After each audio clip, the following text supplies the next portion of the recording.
Zapata, Meksika'da köylü devrimi. Robert P. Millian, Amara Yayıncılık. Robert P. Millian'ın Zapata, Meksika'da Köylü Devrimi kitabı Yasin Beştaş tarafından Amara Yayıncılık için yayına hazırlanarak okuyucuyla buluşturuldu. Robert P. Millian, uzun yıllar Louisiana State Üniversitesi'nin tarih bölümünde ve Oregon State'te dersler verdi. Emiliano Zapata'nın önderliğindeki hareketin daha geniş anlamı hakkında bu aydınlatıcı kitabı yazdığında Meksika'daki materyalleri derinlemesine inceledi. İlk Türkçe çevirisi 1969 yılında Tektaş Ağaoğlu'nun yaptığı kitap, International Publishers tarafından 1995 yılında yeni baskısındaki eklemeler de göz önünde bulundurularak kapsamlı bir şekilde revize edildi. 1910 yılında Meksika, Hacienda Büyük Çiftlik adı verilen büyük malikanelerle kaplı bir ülkeydi. Hacienda'da iş gücünü malikaneye borçla bağlı köylü yarıcılar ve kiracılar sağlardı. Emiliano Zapata, işçilerin haciendalara karşı baş kaldırdığı bir dönemde yöre halkı tarafından Köy Savunma Komitesi Başkanı seçilir ve böylece Zapata Hareketi başlamış olur. Emiliano Zapata'nın ısrarlı diyalog çağrılarına hükûmetçe kayıtsız şartsız teslim olma yanıtı verilince Zapata mücadeleye devam yanıtı verir ve 28 Kasım 1911'de devrim boyunca Güneylilerin temel vizyonu haline gelen Ayala Planı'nı ilan eder.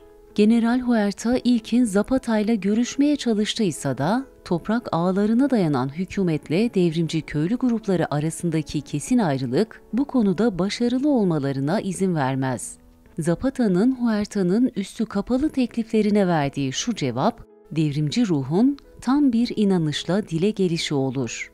Ne kölelere layık bir barışı ne de mezardaki bir barışı asla istemiyoruz. Özgürlük esaslı inancımızın öngördüğü toprak reformunun temelleri üzerine kurulu siyasi bir reform ve barış istiyoruz. Biz ne kardeşlerimizin kanı üzerinden pazarlığa oturacak insanlarız, ne de düşmanlarımızın kemiklerine basarak devlet ve kilisede mevkilere konmaya niyetli insanlarız.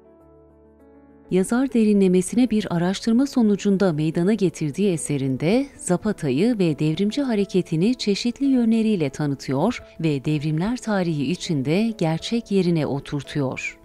Zapata 23 Ağustos 1914 tarihinde Başkan Woodrow Wilson'a yazdığı bir mektupta hareketinin hedeflerini ve Ayala Planı'na uyduğunu ısrarlı bir şekilde anlattı.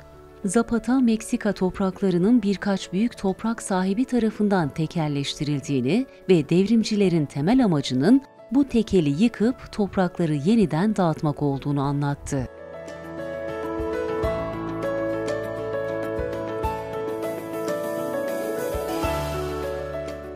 Zapatacıların mücadelesi, toprak reformu, liberalizm ve anti-emperyalizm, devrimci taktikler konularının birçok kaynaktan yapılan alıntılar ve referans notlarıyla anlatıldığı kitabın farklı sayfalarında Zapata'nın şu devrimci sözlerine de rastlamak mümkün. Zalim hükümetlerden elinizde şapkanıza değil, silahla adalet isteyiniz. Ülkeye ve halkın özgürlüğüne düşman olanlar, her zaman halkın soylu davası uğrunda kendilerini feda edenlere haydut gözüyle bakmışlardır. Halkın davasına düşman olanlardan başka herkese elimizi uzatıyoruz. Davaların esiri olarak ölmek isterim, insanların değil. Zapata, Meksika'da Köylü Devrimi kitabı, Zapata hareketinin bütün felsefi akımlar perspektifinde dile getirdiği ideolojinin özelliğini belirlemeye çalışıyor.